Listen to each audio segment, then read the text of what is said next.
Magandang araw sa ating lahat mga kaibigan. Muli na namang nagbabalik ang lingkod, Ronde TV mo. Tuloy tayo kagad sa ating topic mga kababayan. Mga kasapi ng Socorro Bayanihan Services Incorporated mga kababayan. Ito yung sinasabi na grupo ng mga kulto mga kababayan. Sa pangunguna ng kanilang presidente na si Senior Aguila o kilala sa pangalang si Jerens Kilario mga kababayan.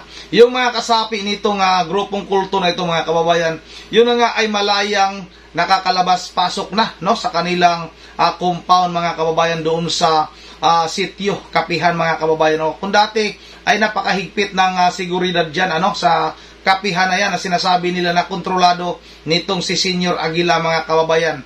Ngayon mga kababayan ay kontrolado na ito ng mga kapulisan dyan sa lungsod ng Socorro mga kababayan. Yun na nga nakabantay na yung mga kapulisan doon at nakataas na yung barikada. At wala na nga yung mga sinasabi nilang mga private army nitong si Senior Aguila mga kababayan na nakabantay doon sa gate mga kababayan.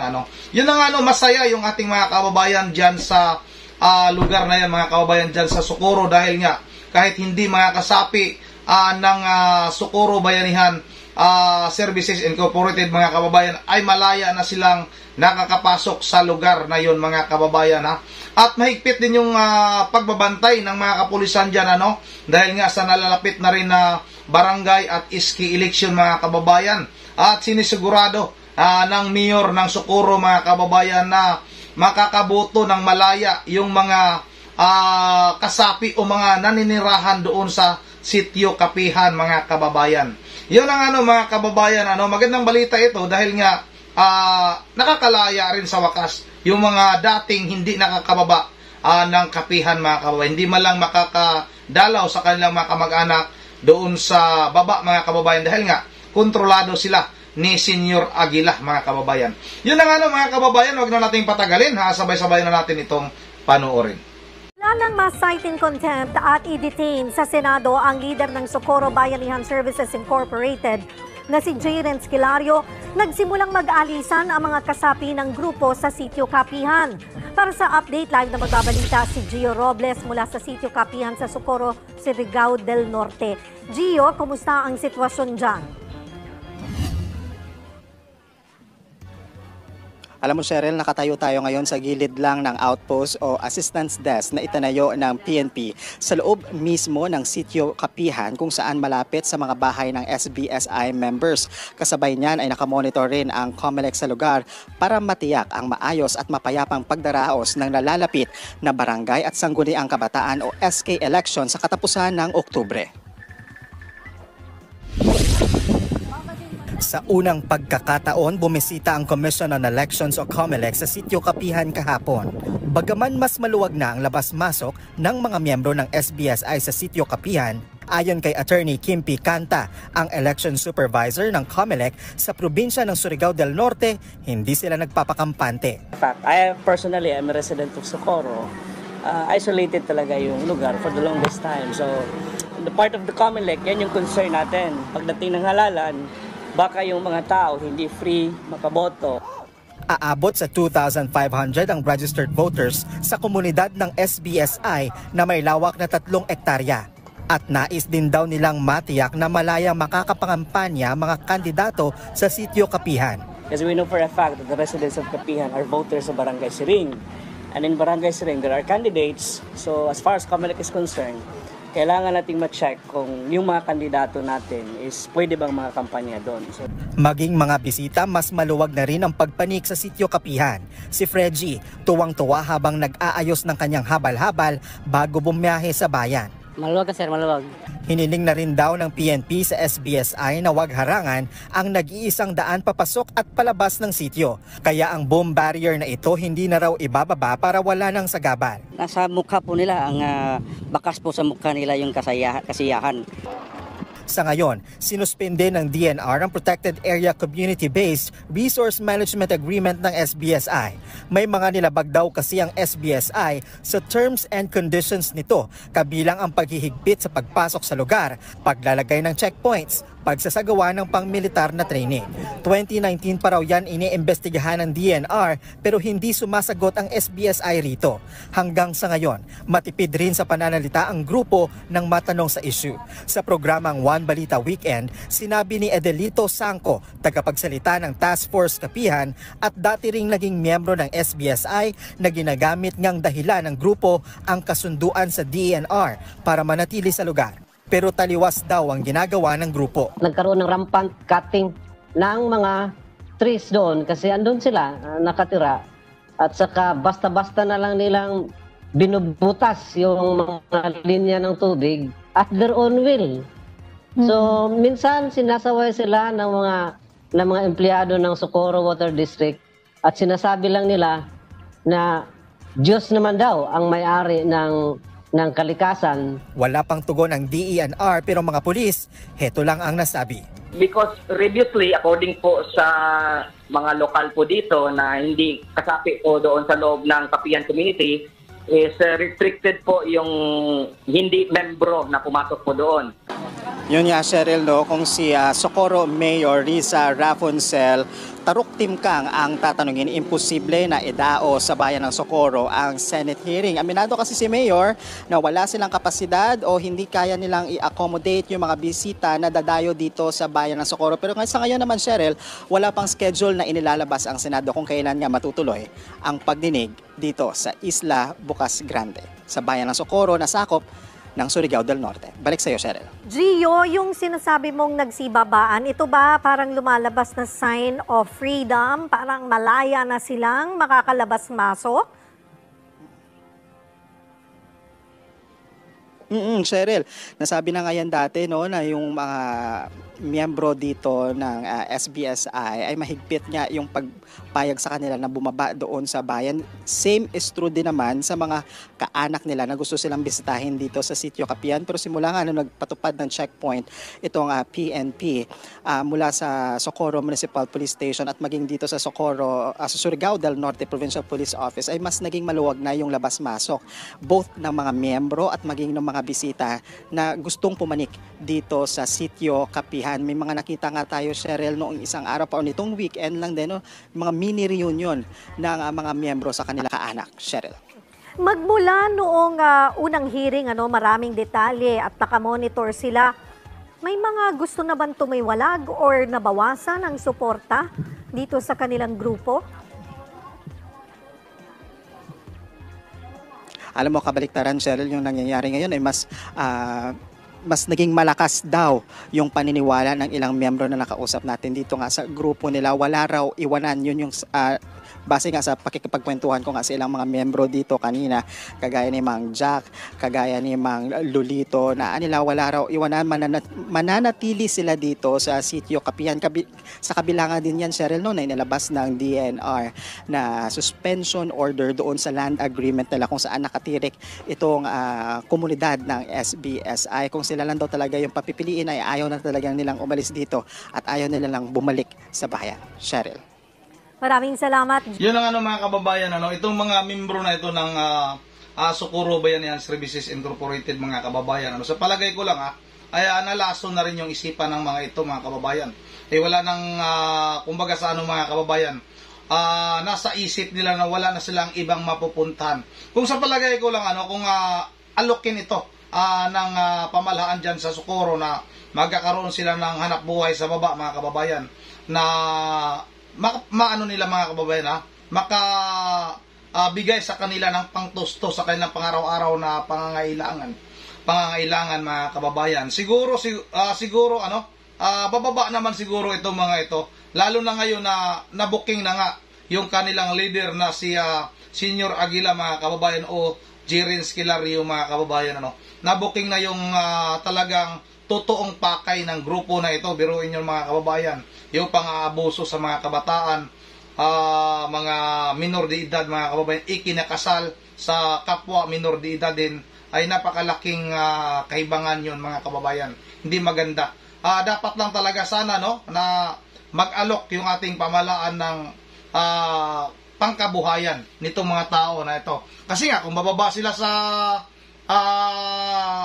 doon sa alis sila sa lugar ng Kapihan, mga kababayan, dyan sa Sitio Kapihan, pagbaba nila sa kanilang mga kamag-anak, wala naman silang hanap buhay, mahirapan din sila. Nasanay na kasi sila, mga kababayan, sa pamumuhay nila doon sa kapihan nga mga kababayan. Siguro nga, may mga nakukuha rin silang mapakinabangan nila, mga pagkain, kung ano-ano mga kababayan. Kaya, yun siguro talaga ang dahilan kung bakit talagang diehard ito kay Senior Aguila, itong mga membro nga ng SBSI mga kababayan. Yun na nga hanggang dito lang muna at yun na nga, abangan natin itong balita na ito. Matindi ito mga kababayan. Mayroon pang isinisiwalat si Senator Risa Hontiveros mga kababayan na napakatindi ng ginagawa ng kanilang mga namumuno dyan sa kapihan nga mga kababayan. Yun ang bago tayo magtatapos ay magsha-shoutout muna tayo. Wala na namang balita kay TVS mga kababayan. Nasaan na ba? Si TVS. Yung shoutout kay Juso Jr. Hindi kapanipaniwala na wala siyang alam. Ito tungkol kay kay Manny Pacquiao, yung sinabi nga ni dating Senador Manny Pacquiao nung pagpunta niya sa Timor-Leste mga kababayan ay lang, yung parang tsamba lang na nakita sila ni TTG leader Arnie Teves. Pero marami hindi naniniwala mga kababayan. Yun ang shoutout rin kay Lilith, sino to? Lilith Humik TV. Buti nga, pabilib. Ayun. Shoutout na rin kay Lia Mendoza. Hindi alam ni Tibis na yun ang maglalagay sa kanyang kapahamakan. Ayun. Shoutout na rin kay sana yun, dito sa bababanda. Inal Nilyas. Awatom. Di ko maintindihan. Shoutout kay Luciana. Tama ang tagal na. Puro dakdak. Tama. Hindi na pa nga nahuli, Luciana. Maghintay ka lang. Shoutout rin kay Jose Ricardo Korea. Haba na apelido Ulitin natin Jose Ricardo Korea Ornay. Orang ini sudah di Timor-Leste dan alamat tinggal saya tayo. Hindi ko maintindihan. Ano bang salita yung mga kababayan? Alam nyo, baka taga Timor-Leste ito Shoutout na rin kay George Toson. Tagal naman gawin nyo na para matapos na yung TTG na yan. Shoutout na rin kay Maxi Anitsuga. Isama si Topacio ipakulong. Lods Rosalimalit, shoutout sa iyo Lods Natawa talaga ako sa iyo Lods. Rundit TV mo. Maraming salamat sa iyo Lods. Shoutout rin kay Sharin. Paglingayin, hoy, Pacquiao, wag mo naman kaming pagmumukhang ingot na hindi mo, sana, alam na nandyan si Tibes. Yan ang shoutout na rin kay Maripe Salatan. Malamang si Pacquiao ang intel sa loob ni Tibes. Di malayo kasi maraming tao ito si Pacquiao. Bakit pa sinasabi niyang hindi niya alam? Di naman tayo basta-basta naniniwala mga kababayan. Medyo mahina yung boses ko ngayon Ba't na nangyari? Parang pagod na naman tayo. Shoutout rin kay Elson Rilon ni Ari Manggod, si Topacio sa Dumaguete, siya Manggod Mastermind. Si Topacio ikaw bala ang mastermind. Shoutout na rin kay Wilma Kadusali shoutout sa iyo Lods Idol. Si Mayor Janice lang talaga muna ang tatakbo bilang sana lumabas ka Congresswoman dyan sa 3rd District. Sigurado tayo na di na makapasok ang mga Tibes. Kasi pag makapasok pauli yan sa Negros Oriental. Shoutout na rin kay Idol Teddy Bear Mayor Fitz Diaz for Congressman. Mayor Janice Digamo for Governor. Maganda yun Maganda yun Idol Teddy Bear. Shoutout na rin kay Poli Tumines. Paano alam ni Tibes na pupunta si Topacio doon? Si Pacquiao pala. Pupunta si Pacquiao doon. Sorry, mali ang baso ko Oo nga, paano malaman? Siyempre, may nagsasabi, di ba? Shoutout na rin kay mga kalabok 214, shoutout Idol. Imposible naman hindi alam, mayroon namang cellphone. Yan na nga, tinawagan ni Pacquiao. Tibes parating ako dyan sa Timor-Leste ngayong darating na araw na ito. Salubungin mo ako sa airport. Wag ka lang munang magpahalata na alam mo napupunta ako sa Timor-Leste. Yan ang cellphone. Tama, idol, tama. Tama, mga kalabok. Shout out naman kay Maricar Espirito.